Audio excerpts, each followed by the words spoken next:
The grand ballroom of the Blackwood Citadel was a galaxy of shimmering gowns and polished armor, but for Serenith, it was a cage of silent judgment.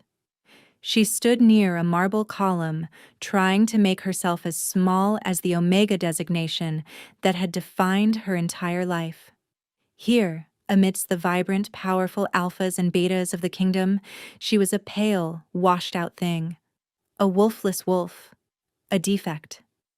Her sister, Isolara, was a constellation of her own. With her fiery hair and the confident grace of a true alpha female, she was currently laughing in the arms of a handsome young lord, her wolf spirit a palpable, crackling energy in the air. Serenith felt a familiar, dull ache in her chest. It wasn't jealousy, not exactly. It was the hollow echo of what she was supposed to be, a constant reminder of her own failure. Still propping up the architecture, little sister? Isolara's voice, though not unkind, cut through Serenith's thoughts. She had detached herself from her dance partner to drift over, her perfect posture a stark contrast to Serenith's hunched shoulders. Someone has to, Serenith murmured, attempting a smile that felt more like a grimace. Father is watching, Isolara said, her gaze flicking toward the balcony where their parents stood, their expressions tight with disappointment. He had hoped someone might ask you to dance.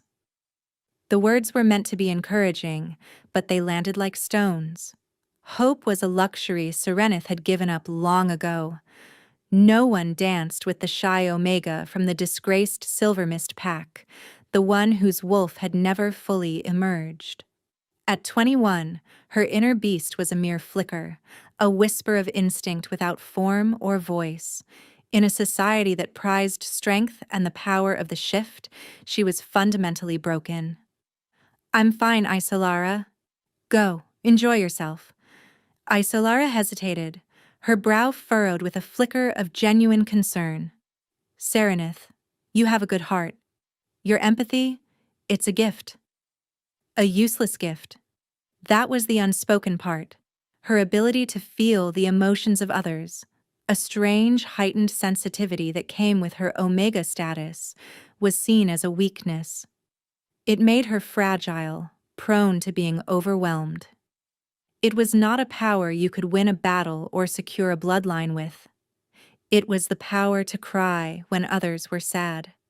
As Isolara was swept back into the swirling vortex of the dance floor, a sudden hush fell over the hall. It was not a gentle quiet, but a heavy, suffocating silence, thick with apprehension. The music faltered and died. The laughter ceased. Every head turned toward the grand entrance. He had arrived. King Calethorn, the alpha of alphas, the Shadow King. Reputation preceded him like a storm front. They said he was more beast than man, that the royal bloodline was tainted by a curse that made his wolf a monstrous, uncontrollable thing. They said he ruled the northern packs with an iron fist because his heart was made of it. He was a recluse, rarely seen outside his mountain fortress, and his presence at the annual Unity Ball was both a rare honor and a terrifying omen. Serenith instinctively pressed herself further against the cold marble of the column, her heart hammering against her ribs. She didn't need her empathic sense to feel the wave of pure, primal fear that washed over the room. It was an emotion so potent, it was almost a physical force. King Calethorn stood framed in the massive doorway, a figure carved from darkness and power. He was taller than any wolf shifter Serenith had ever seen, broad-shouldered and clad in black armor that seemed to drink the light from the chandeliers. His hair was as black as a moonless night, and his face was a mask of cold, severe beauty. But it was his eyes that held the entire court captive. They were the color of a winter storm, swirling with a chilling intensity that promised nothing but ruin. He did not move for a long moment, his gaze sweeping across the frozen assembly. It was a predator's gaze, assessing, dismissing. Lords and ladies who commanded entire territories shrank under his scrutiny. Alpha warriors, bristling with their own power, lowered their eyes in deference. He was the apex, and everyone here knew it. Serenith watched, mesmerized by the sheer terrifying scale of his power. It was a tangible aura, a crushing weight that made the air thin and hard to breathe. Then, his gaze landed on her. It was not a passing glance. His eyes, which had swept over hundreds of glittering, important people with utter indifference, stopped. They locked onto hers from across the vast hall. For a heartbeat, the world fell away. The fear, the whispers, the music, it all vanished. There was only the unnerving focus of his stare. A strange sensation prickled at her skin. The crushing pressure of his presence didn't feel like a threat to her. Instead, something deep inside her, the fragile, dormant flicker of her own spirit, seemed to uncurl. It was a bizarre feeling, like a frozen spring beginning to thaw. King Calethorn began to move. He did not walk toward the throne set for him on the dais. He did not greet the High Council or the host of the ball. He walked in a straight, unwavering line, directly toward her column. The crowd did not gasp. They were too afraid. Instead, they parted before him like water before the prow of a warship. A silent, gaping path cleared between the most powerful man in the kingdom and the most insignificant girl in the room. Serenith's breath hitched. This couldn't be happening. He must be heading for someone behind her, someone important. She risked a glance over her shoulder, but there was only a tapestry of a long-dead king. He stopped directly in front of her. The sheer proximity of him was overwhelming.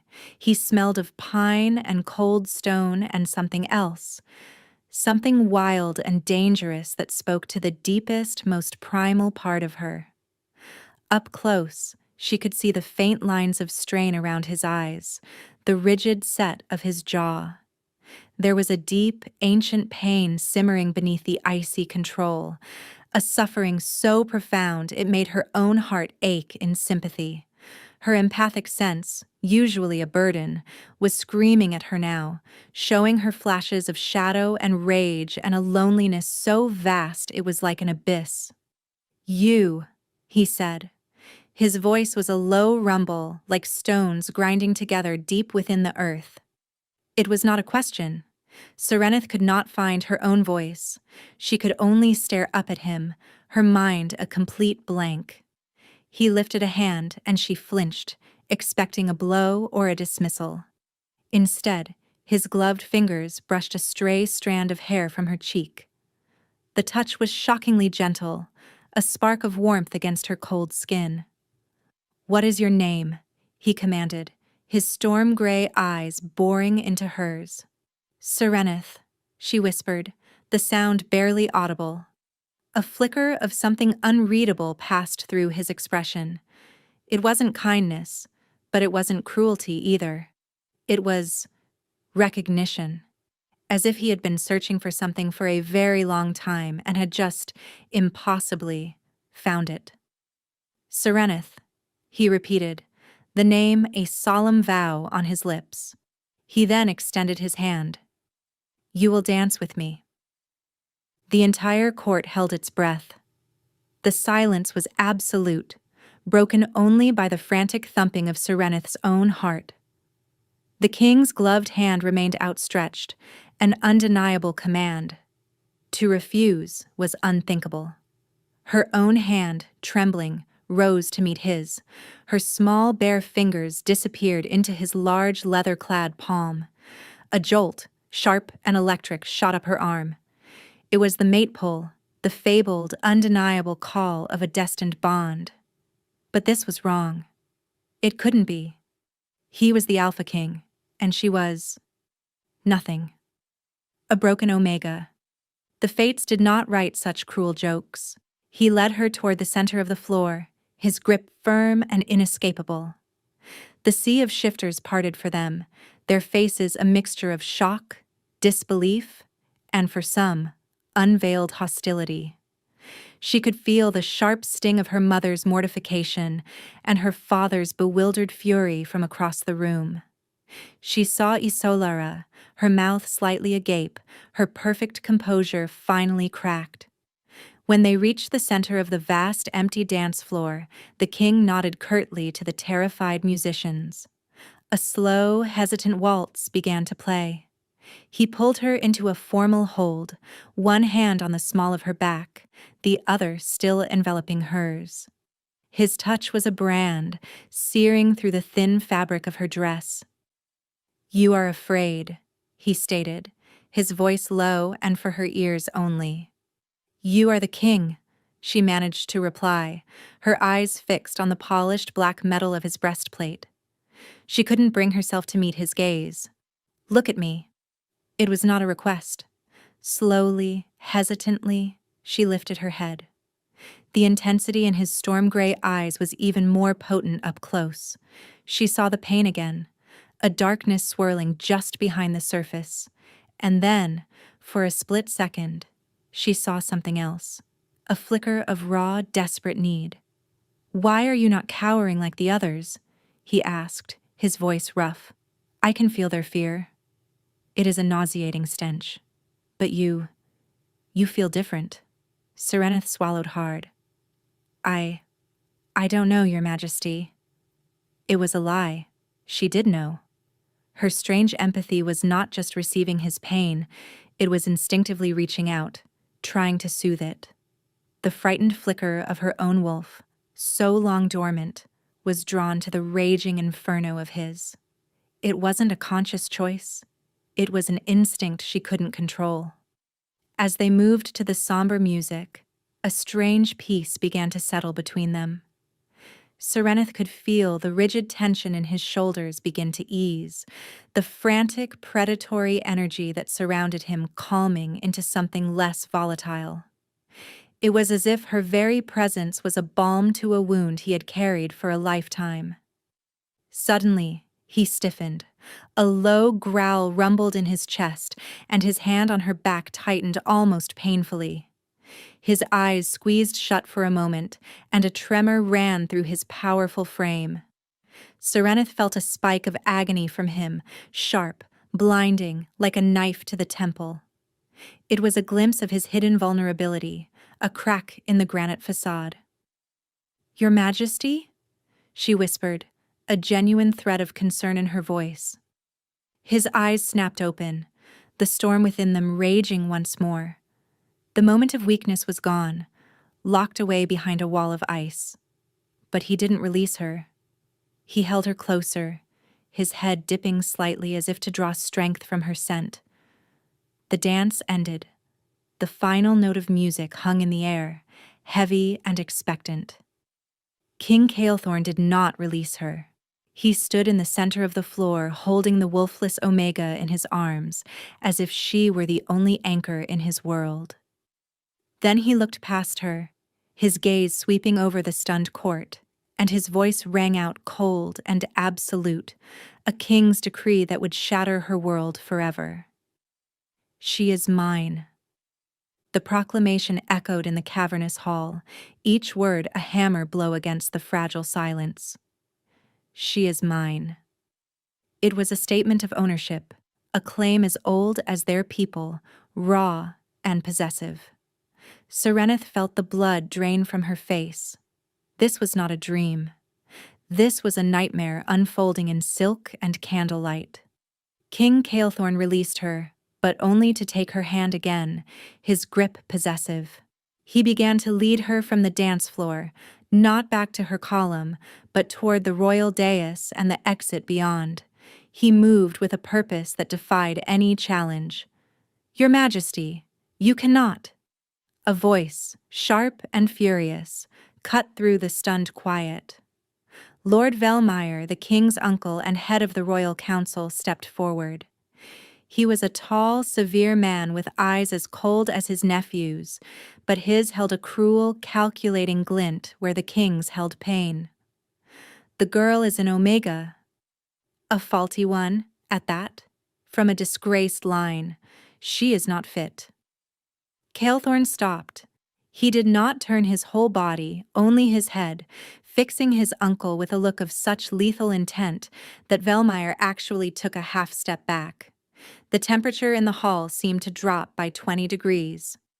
"Are you questioning my claim, uncle?" Calethorn's voice was deceptively soft, yet it carried more menace than a shout. "I am questioning your sanity!" Velmeyer shot back, his own alpha pride warring with his survival instinct. "The kingdom needs a strong queen, a powerful Luna to secure the royal line. Not this." He gestured dismissively towards Serenith, his contempt a physical slap. Serenith flinched, shame burning hot in her cheeks. Everything he said was true. She was unfit. She was a disgrace. Why was the king doing this? Calethorn's jaw tightened. The kingdom needs a king who is not tormented by the ghosts of his ancestors.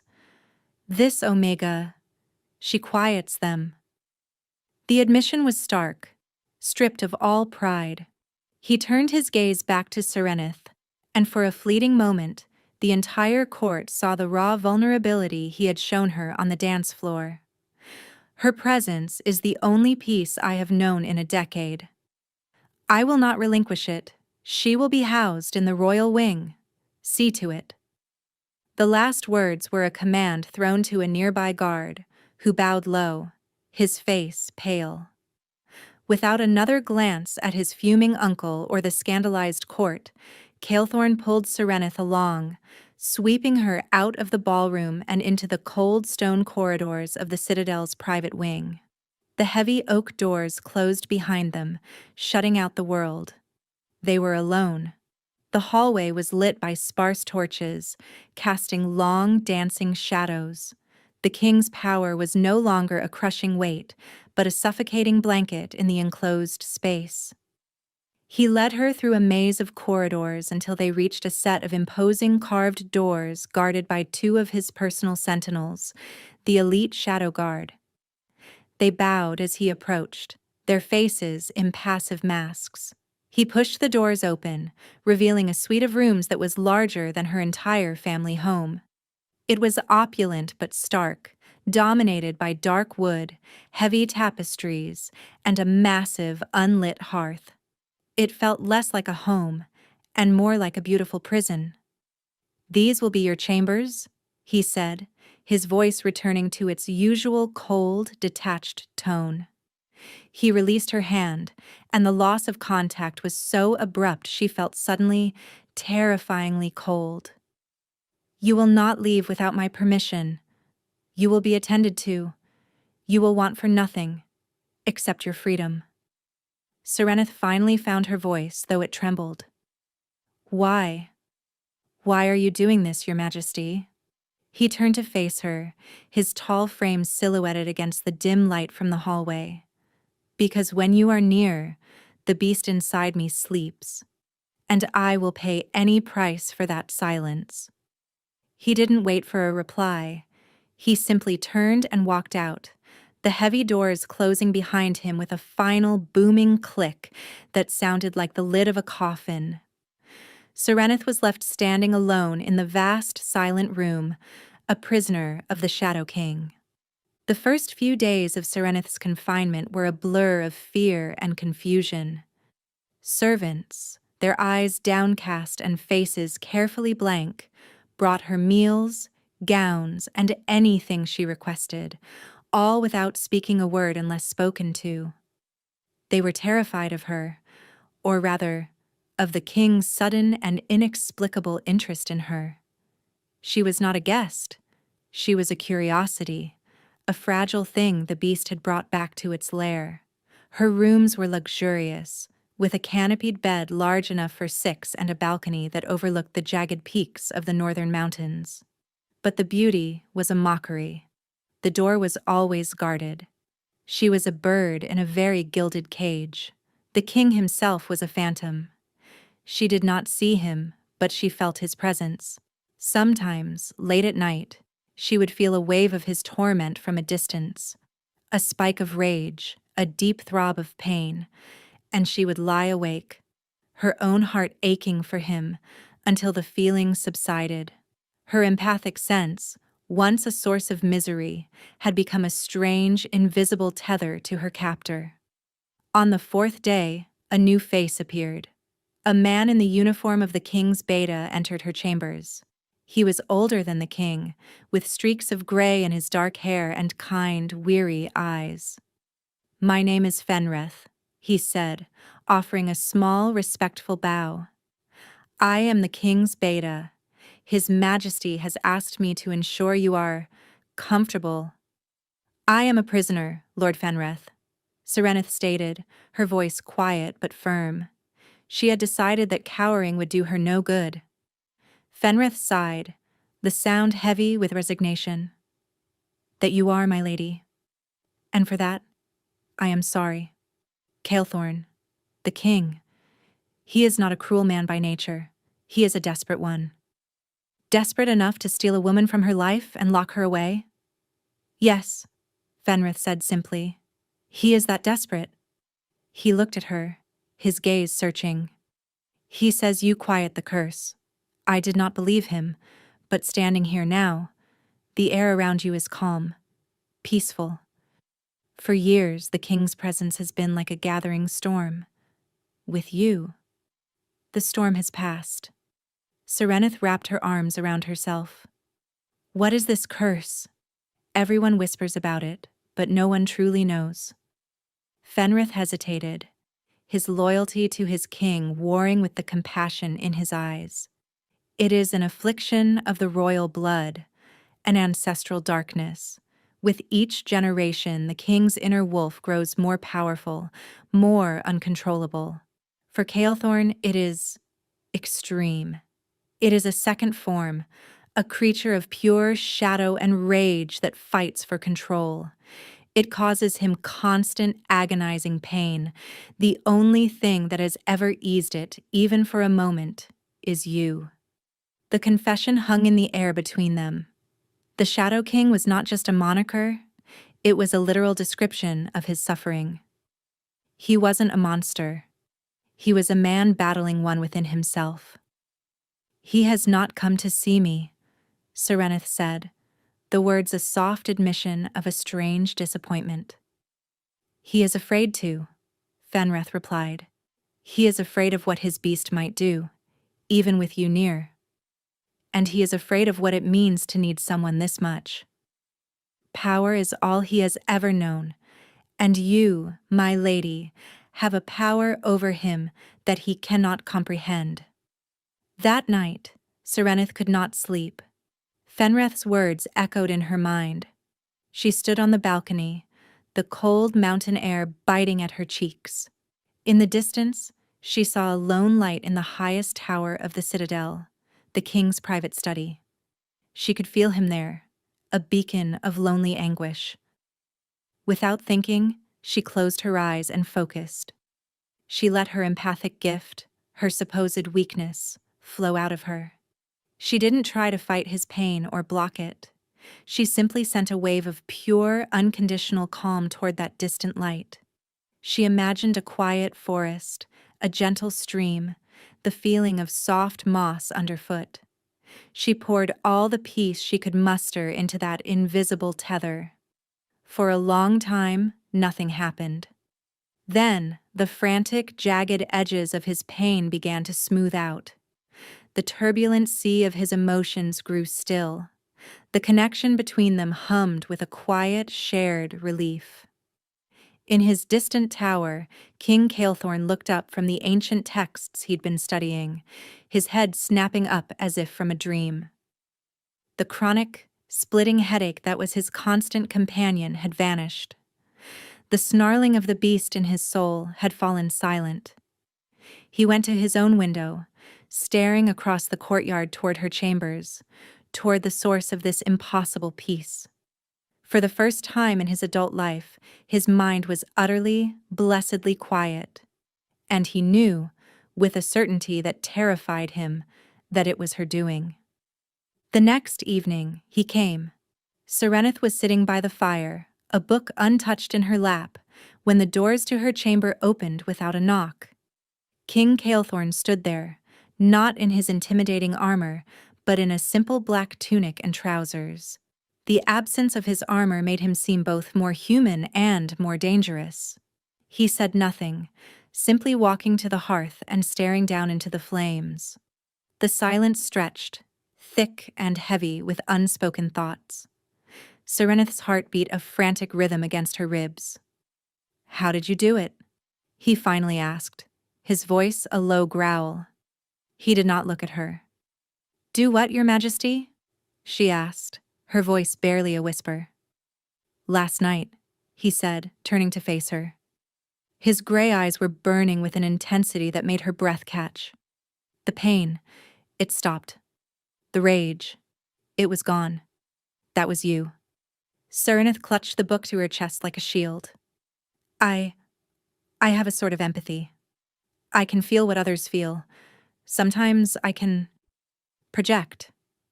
Calmness. He took a step closer, his shadow falling over her. Project, he repeated, testing the word. You sent me peace from across the castle. He sounded incredulous, accusatory almost. I only wanted to help, she said, shrinking back in her chair.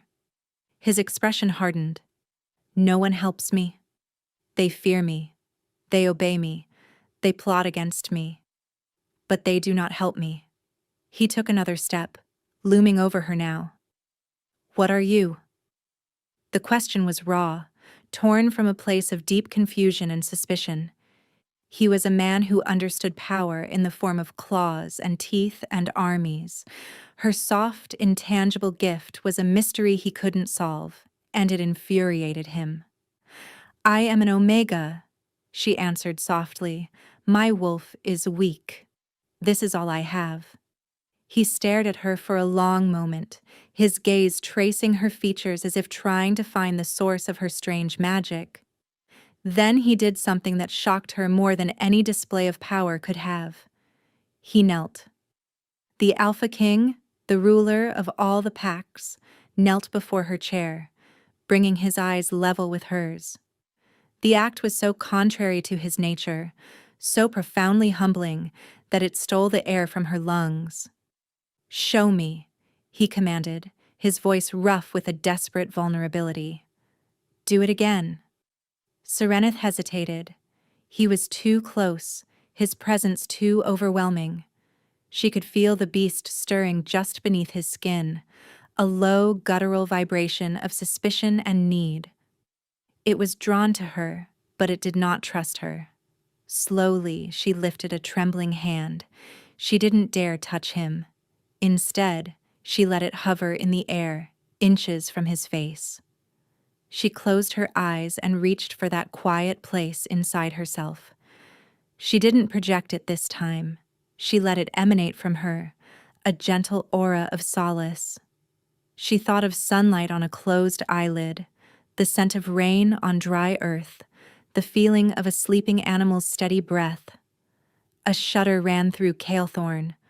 A low groan escaped his lips, a sound of such profound relief it was almost painful to hear. The rigid lines of his face softened. The storm in his eyes calmed to a gentle sea. He leaned into her aura, his eyes closing, like a man dying of thirst finding a spring. More, he rasped, the word a broken plea. Emboldened, Serenith moved her hand and gently, tentatively, placed her palm against his cheek. His skin was hot, feverish. At her touch, the last vestiges of his inner turmoil washed away. The beast within him did not just sleep, it purred. It was a sound of deep, primal contentment, a rumbling vibration that traveled from his chest, through her hand, and into the very core of her being. The mate pull, which had been a sharp jolt at the ball, was now a deep, resonant hum between them. It was a song that her soul had been waiting to hear its entire life. He opened his eyes, and the ice was gone. In its place was a raw, unguarded awe.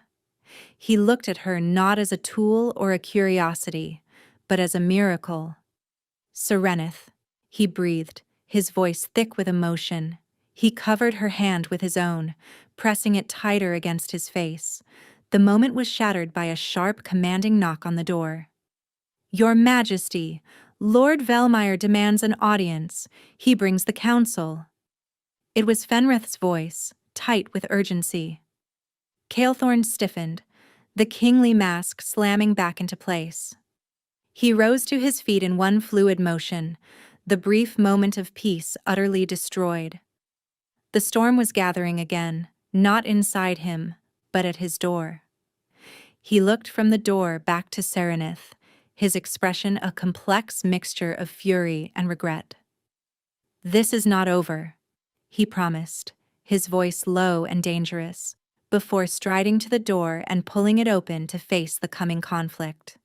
Lord Velmeyer swept into the room, flanked by two other grim-faced members of the High Council. His eyes, cold and sharp as chips of flint, immediately found Serenith by the fire and narrowed in distaste. "Calethorn, this farce has gone on long enough," Velmeyer began, dispensing with any formal address. "The packs are unsettled. They whisper that their king has been bewitched by a wolfless waif, that you have lost your mind." Calethorn stood tall, his sheer presence diminishing the other men in the room. "The packs whisper what you feed them, uncle. Your ambition is as subtle as a forest fire. My ambition is for the stability of this kingdom," Velmeyer retorted, his voice rising. "A stability you jeopardize by sequestering this creature. She has no lineage, no power, no worth. By all rights, she should have been cast out of her own pack years ago." Each word was a poisoned dart aimed at Serenith. She shrank into her chair, the familiar shame washing over her. He was right. By their laws, by their culture, she was worthless. "Her worth," Calethorn said, his voice dropping to a lethal calm, "is something you are incapable of understanding. She stays. That is my final word." "It cannot be." One of the other councilmen, a grizzled old alpha named Lord Thorin, spoke up. "Your Majesty, the traditions have given me a crown of thorns and a lifetime of agony." Calethorn snarled, taking a menacing step forward. The beast was close to the surface now, a low growl rumbling in his chest. "This is the first respite I have ever known, and you would rip it from me for the sake of your precious hollow traditions? I am the king. My word is law. She is under my protection. Anyone who dares to harm her or question her place here will answer to me. Directly." He let the threat hang in the air, his gaze daring any of them to challenge him. The councilmen shifted uncomfortably. They were powerful alphas, but they were not foolish enough to challenge a furious King Calethorn in close quarters. Velmeyer, however, was made of sterner, more venomous stuff. A cruel smile touched his lips. "Protection? You cannot even protect yourself, nephew. We all know what you are. We all know what lurks beneath your skin. How long until your pet's calming influence fails? How long until the beast you harbor decides it wants a new toy to break?" The insult was calculated, designed to provoke. Serenith felt a surge of pure, murderous rage from Calethorn, so potent it made her gasp. The shadows in the corners of the room seemed to deepen and writhe. The king's form flickered just for a second, as if a darker, larger shape were trying to tear its way out. "Get out!" Calethorn hissed, his voice distorted, layered with a guttural echo that was not entirely human. Velmeyer's smile widened. He had gotten the reaction he wanted. He had shown the council a glimpse of the king's instability. "As you wish, Your Majesty." He gave a mocking bow and turned to leave, his fellow council members shuffling quickly after him. As the door closed, Calethorn stumbled back, one hand pressed to his temple. A deep groan of pain was torn from his throat. The backlash of his fury was turning inward, feeding the curse. "Calethorn!" Serenith cried, forgetting all formality. She rushed to his side as he staggered toward a chair. "Stay back," he gasped, his body trembling violently. I'm losing control." His eyes were no longer gray. They were swirling vortexes of pure blackness. The veins on his neck and hands stood out, dark and pulsing with shadow. He was fighting a losing battle. But Serenith did not stay back. She remembered the peace she had given him, the way he had knelt before her. She would not let Velmir win. She would not let this pain consume him. She reached him just as his knees buckled, catching him, her slight frame struggling under his weight. "Look at me," she commanded, her voice imbued with a strength she didn't know she possessed. "Breathe with me, Calethorn. I am here. I am not afraid." He looked at her, his face a mask of agony, the man warring with the monster in his eyes. He was losing. The shadow was winning. The transformation was not like a normal shift. It was a violent, horrifying unraveling. Shadowy tendrils erupted from Calethorn's back, coalescing into a larger, more monstrous form. His body contorted, bones cracking and reforming with sickening sounds. A roar of pure, unadulterated agony and rage tore through the room, a sound that shook the very stones of the castle. Where the king had stood, there was now a creature of nightmare.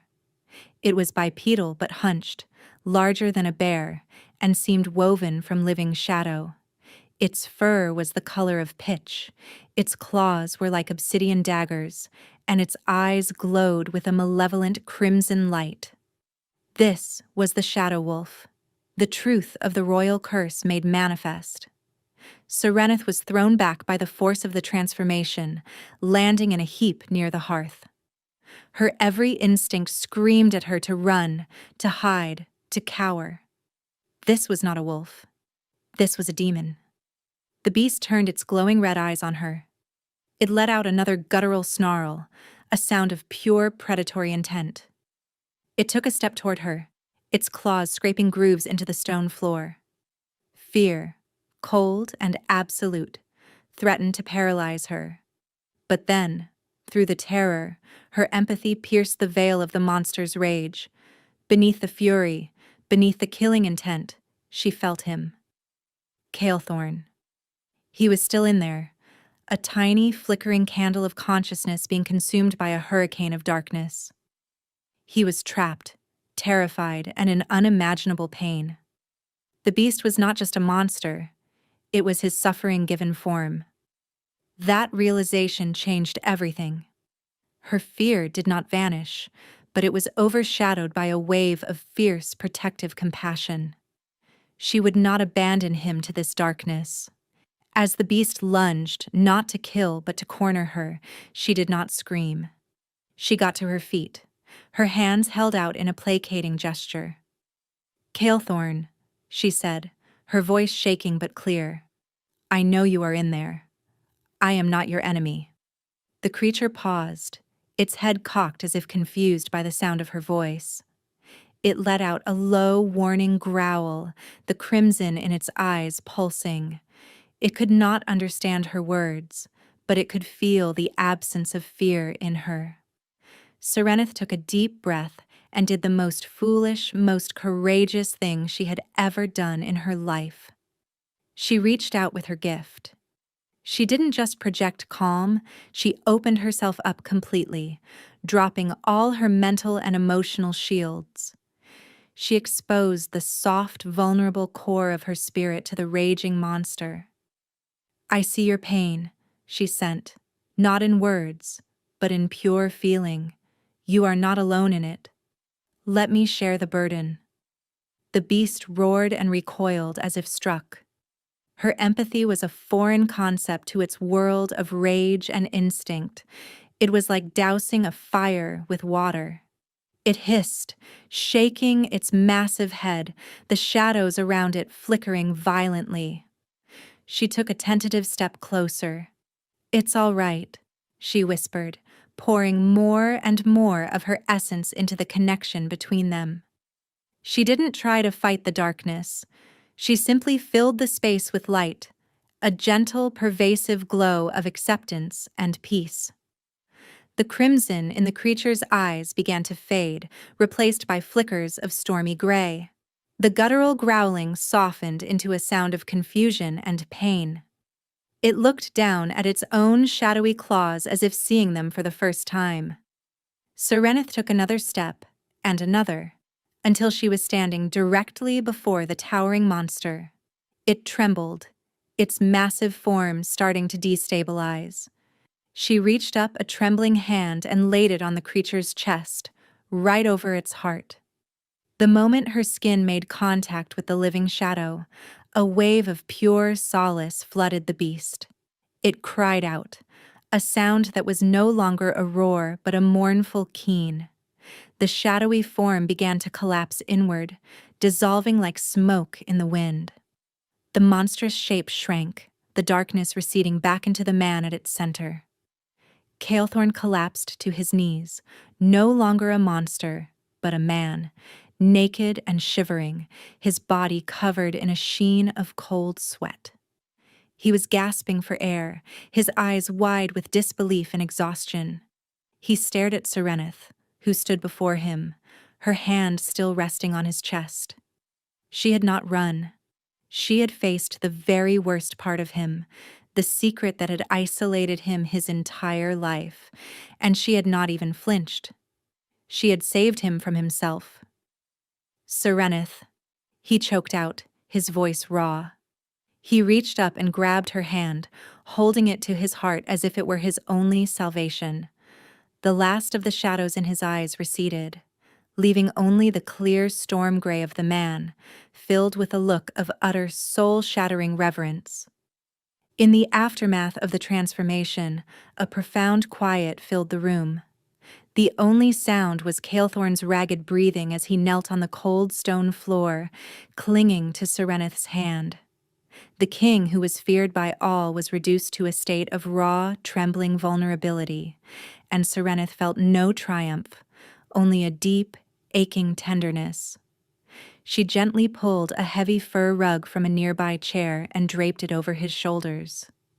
He didn't seem to notice, his gaze fixed on her face, searching it for any sign of fear or revulsion. He found none. "You saw," he finally managed to say, his voice hoarse. "You saw the beast." "I saw you," she corrected softly, trapped, hurting. His grip on her hand tightened. "Others have seen it. Guards. A healer once. They ran screaming. One lost his mind entirely. But you walked toward it." He shook his head in disbelief. "Why?" "Because I wasn't afraid of it," she said, meeting his gaze without hesitation. "I was afraid for you." The simple, honest truth of her words seemed to break something within him. The last of his iron control crumbled, and a single tear traced a path down his cheek. It was a startling sight, a crack in the mountain. He quickly turned his head, hiding the evidence of his weakness, but Serenith had seen it. "It has been a part of me since I was a boy," he confessed, his voice low and rough. "The first time it happened, I was 10. I destroyed my father's study. The curse grows stronger with every generation. My father could control his shifts. My grandfather barely felt it. For me, it is a constant war. To rule, I must be in control. But every day it takes more of my strength just to keep it caged." He finally looked back at her, his eyes filled with a lifetime of loneliness. "That is why I live in this fortress. Why I keep everyone at a distance. I am a danger to everyone around me. I am a danger to you. You didn't hurt me," she pointed out gently. "Even then, you could have, but you didn't." "Because of you," he said, his voice rising with frustrated awe. You're Whatever it is you do, it reached it. It calmed it. Nothing has ever done that before. Magic, potions, ancient rituals, they only make it angrier. But you, he trailed off, unable to articulate the miracle she represented. Serenith knelt in front of him, taking his other hand. You don't have to fight it alone anymore, Calethorn. Using his first name felt natural, right. The king was gone, at least for this moment. There was only the man, the mate her soul recognized. The bond between them was no longer just a pull. It was a deep, resonant chord, humming with shared pain and newfound hope. He stared at their joined hands, then back up at her face. He saw no pity in her eyes, only strength and acceptance. She saw the monster that lived inside him and called it by his name. Slowly, he leaned forward, his movements hesitant, as if he expected her to pull away. He rested his forehead against hers, their breath mingling in the cool air. The contact was electric, a current of pure emotion passing between them. He felt her calm, her compassion, her unwavering steadiness. She felt his immense relief, his gratitude, and the fragile beginnings of a feeling he had never allowed himself to experience: love. My uncle was right about one thing, Calethorn murmured, his eyes closed. I have been bewitched. He pulled back just enough to look into her eyes, but not by a creature. By a miracle. He began to lean in, his intention clear. His lips were inches from hers, promising a kiss that would seal their impossible bond. But the moment was broken again, this time by Fenrith bursting into the room, his face ashen. Calethorn! Forgive me, but you must come. Velmeyer has invoked the challenge of blood. He has formally accused you of being unfit to rule due to the curse, and has challenged you for the throne. The council has accepted. It is to be a trial by combat, at dawn. The news hit the quiet room like a physical blow. A challenge of blood was the most ancient and brutal of their traditions, a fight to the death for the crown. It hadn't been invoked in over 3 centuries. Calethorn surged to his feet, the fur rug falling away. The vulnerability of moments before was gone, replaced by a cold, deadly fury. The king was back. He dares! Calethorn snarled, his voice a low growl that vibrated with power. After all his scheming, he finally shows his true colors. He will not win the throne by politics, so he will try to take it with blood. He knows you are weakened, Fenrith said, his voice grim. He provoked you tonight for a reason. He wanted to force a transformation, to drain your strength before the challenge. The council believes he acts for the good of the kingdom, to remove a tainted king. Calethorn's fists clenched. He has made a fatal miscalculation. No, Serenith said, her voice cutting through their grim planning. Both men turned to look at her. Fenrith is right. He is trying to force you to fight, to draw on the beast. It's a trap, Calethorn. If you give in to your rage in the arena, you will prove him right. You will become the monster he claims you are in front of the entire court. Calethorn's jaw tightened. He knew she was right. His greatest weapon, the unholy power of his curse, was also his greatest liability. To use it would be to lose everything, even if he won the fight. But to fight an alpha as strong as Velmeyer without it? He leaves me no choice, Calethorn said, his voice flat. There is always a choice, Serenith insisted, stepping toward him. She placed a hand on his arm, and he could feel the gentle, calming energy flowing from her.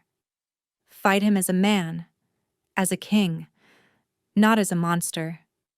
Let me help you. He looked down at her, at the fierce determination in her soft eyes.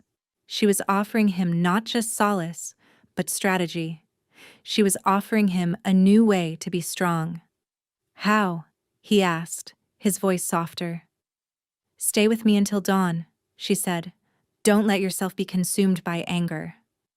Let me keep the beast quiet. Go into that arena with a clear mind and a calm heart. Your strength as a warrior is legendary, even without the curse. Trust that. Trust yourself. Fenrith looked between them, a flicker of hope in his weary eyes. She is right, my king. Your skill with a blade is unmatched. Velmeyer is strong, but he is arrogant. A clear head is an advantage he will not anticipate. Calethorn stood conflicted for a long moment.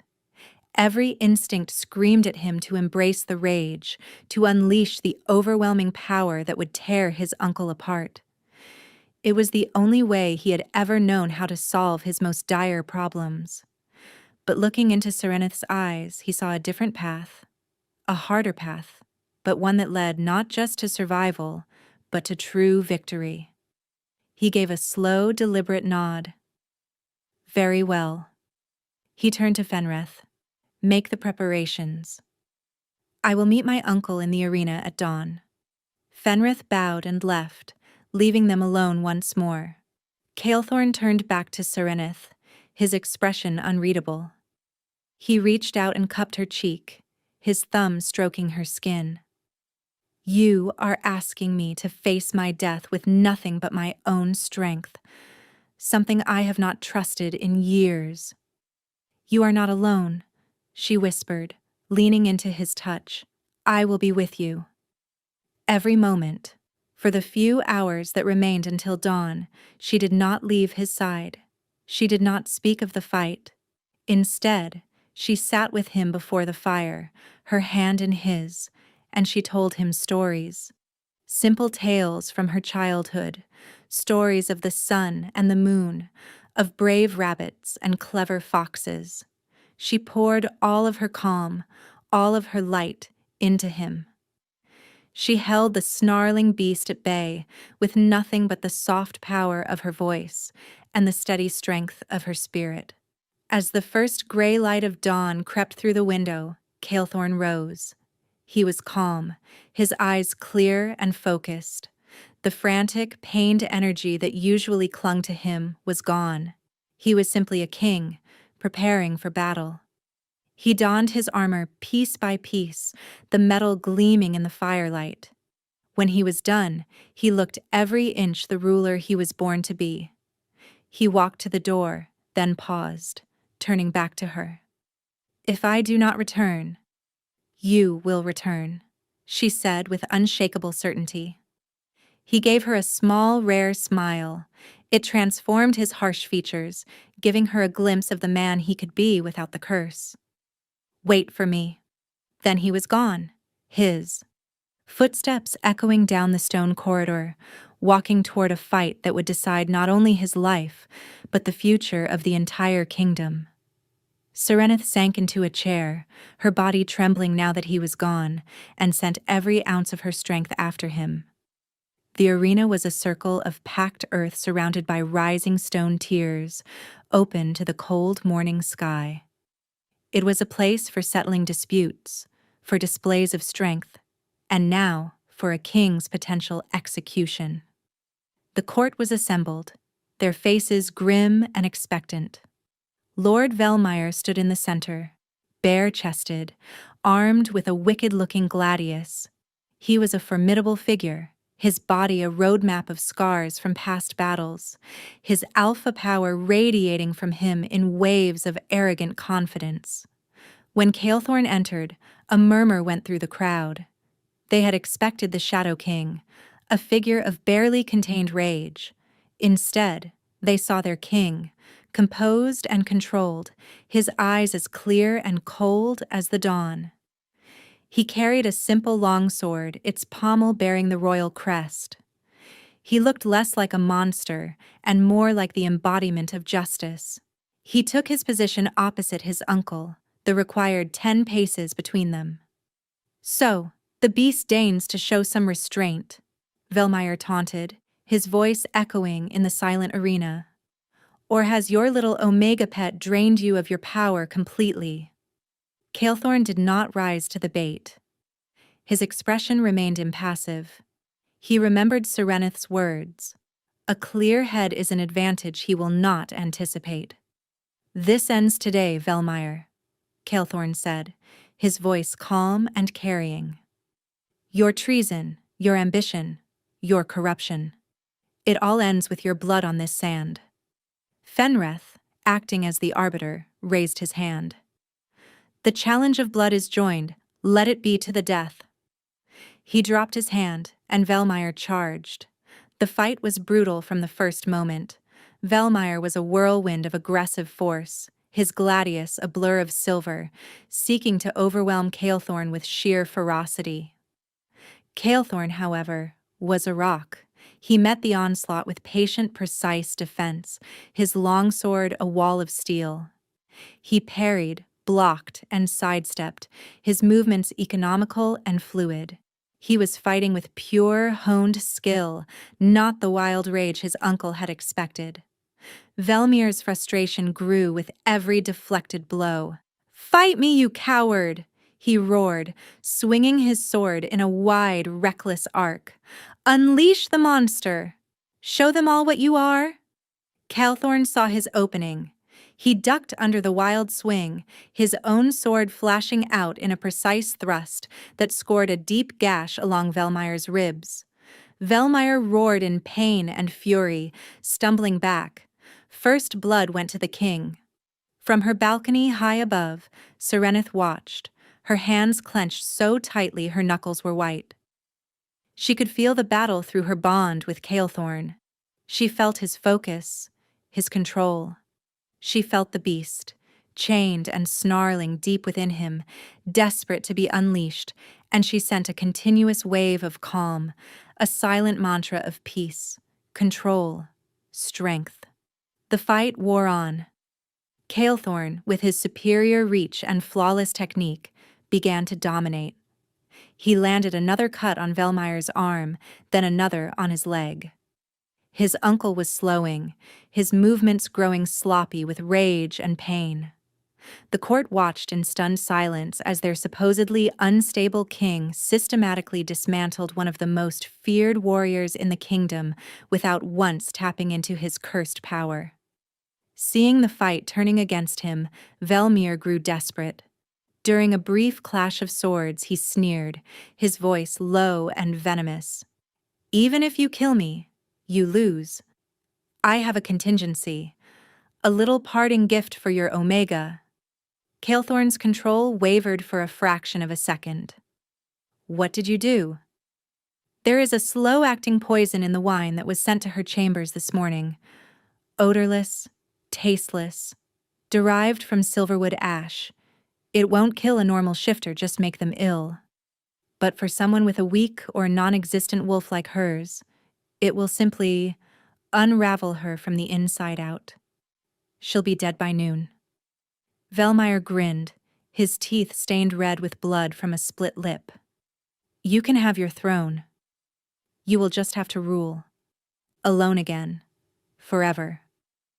A tidal wave of pure black rage crashed over Calethorn. Serenith. He had poisoned Serenith. From her balcony, Serenith felt the shift. The calm she had been projecting was consumed by an inferno. Calethorn's control shattered. A guttural, inhuman roar echoed across the arena, and the shadows around him began to writhe. The beast was coming. This was Velmire's trap. The sky above the arena seemed to darken as Calethorn's power exploded. The controlled king vanished, replaced by a vessel of pure wrath. His eyes bled to black, and the air crackled with dark energy. Velmire laughed, a triumphant, ugly sound. "There it is!" he bellowed to the horrified court. "Behold your true king! A monster who cannot control his own rage." Calethorn barely heard him. The only thought in his mind was Serenith, dying. The beast inside him screamed for release, promising the power to end Velmire in a single, brutal second, and then race back to her side. It was a temptation beyond endurance. He could feel his body beginning to contort, the transformation starting to take hold. But then, A new sensation cut through the rage. It was a voice, clear and steady, not in his ears, but in his very soul. Calethorn. He is lying. It was Serenith. The bond between them, forged in pain and strengthened by their connection, had become a conduit. She was speaking to him, mind to mind. He is trying to make you lose control, her mental voice continued, a beacon of calm in his inner storm. I am fine. I felt the poison in the wine the moment the servant brought it. A faint trace of malice. I never touched it. Fight him, Calethorn. Finish this. As you. Her words were a lifeline. The truth of them resonated through the bond, and he knew, with absolute certainty, that she was safe. Velmir had lied. The trap was not the poison, the trap was the rage itself. With a monumental act of will, Calethorn reined in the beast. The shadows receded. The blackness in his eyes faded back to stormy gray. He stood straight, the monstrous power settling back into a coiled, controlled stillness within him. He looked at his uncle, and the expression on his face was more terrifying than any monstrous form.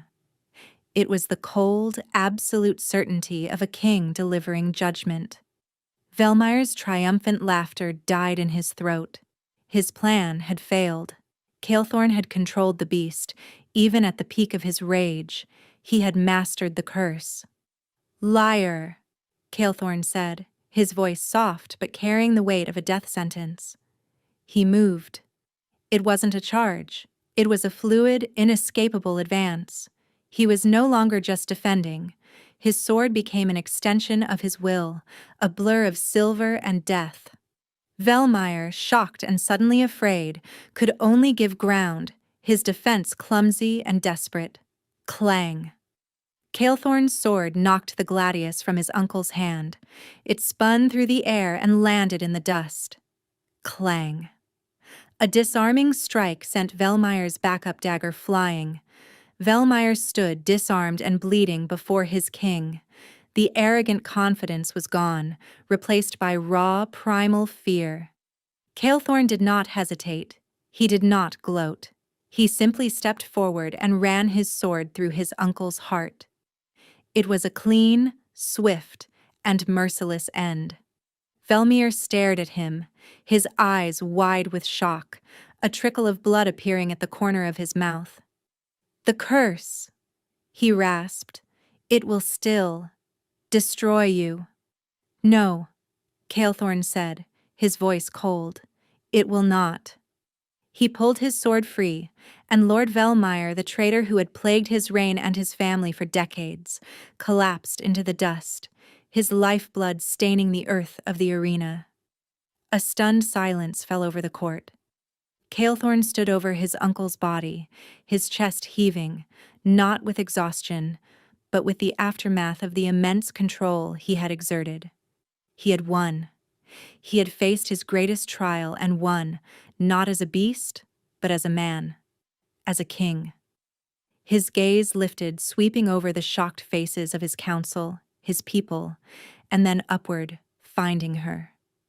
He looked at Serenith, standing on her balcony, and in front of the entire kingdom, he lowered his head in a gesture of silent, profound gratitude.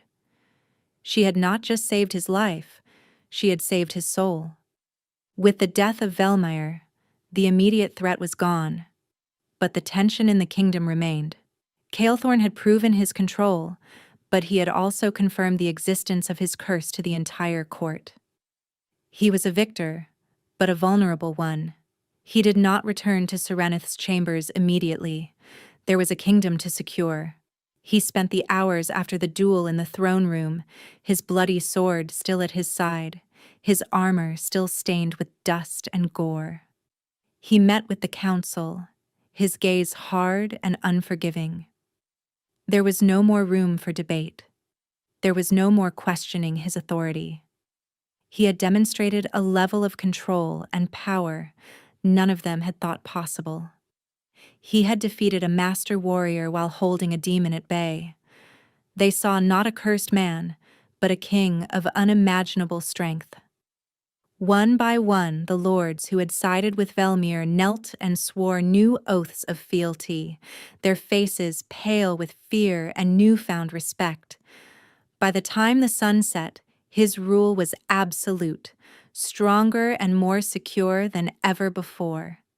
Fenrith had overseen the removal of Velmir's body and the quiet arrest of his few remaining co-conspirators. The coup was over. Only then did Caelthorn allow himself to return to her. He found Serenith by the fire, just as he had left her. She rose as he entered, her eyes searching his face. He was exhausted, the lines of strain deep around his eyes, but he was whole. He was free. He crossed the room in 3 long strides and pulled her into his arms, burying his face in her hair. He held her not with the desperate grip of a drowning man, but with the steady, reverent embrace of a worshipper at a shrine. "It's over," he murmured against her hair. "He's gone." "I know," she whispered, her arms wrapping around his armored waist. "I felt it." He pulled back, his hands framing her face. "You saved me, Serenith."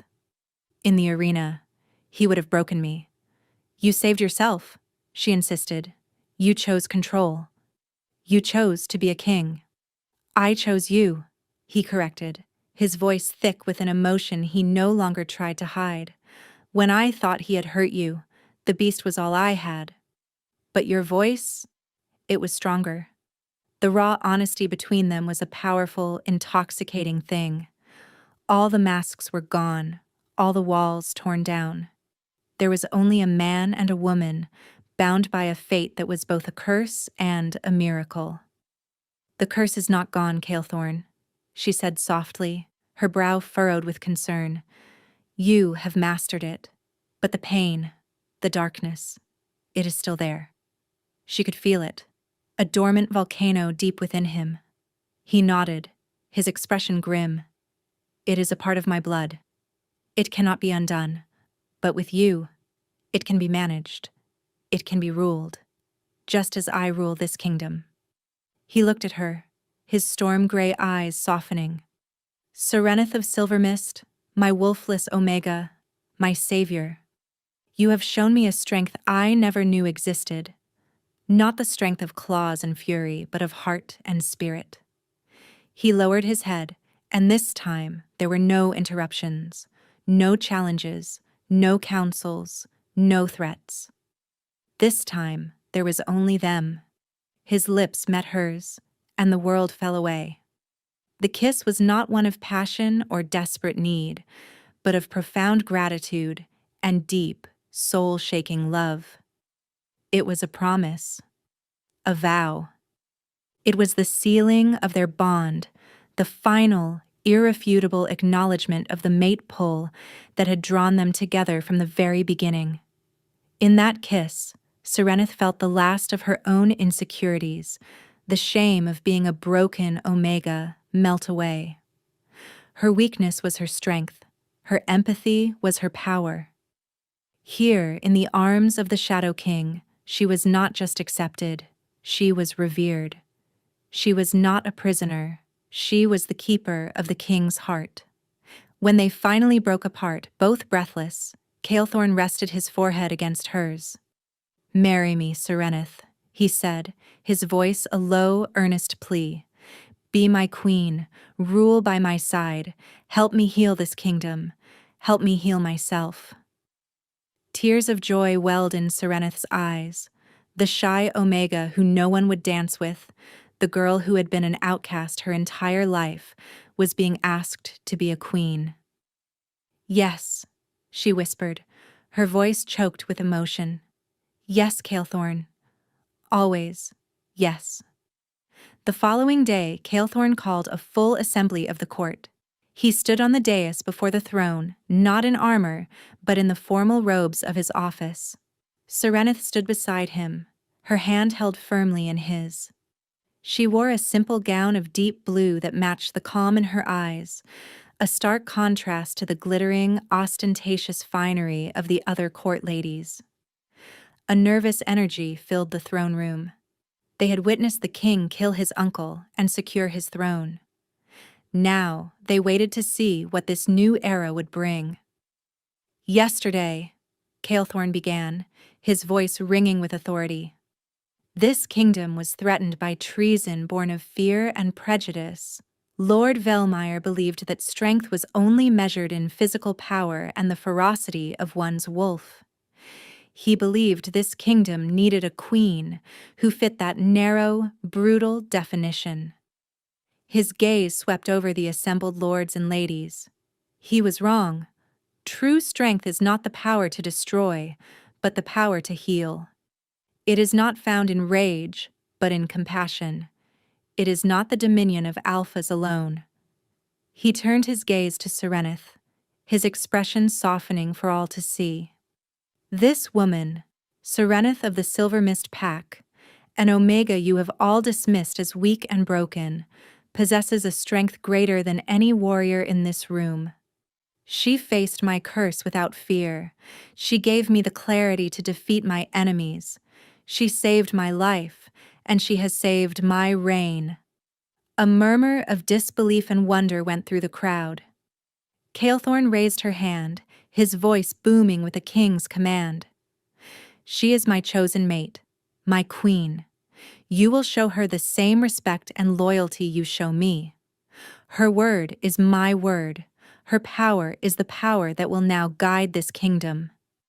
He then turned to her, and in front of the entire court, he knelt. The king, who had knelt for her once in the privacy of her chambers, now knelt before her in the presence of all his subjects. It was an act of profound devotion, a public shattering of the old hierarchy.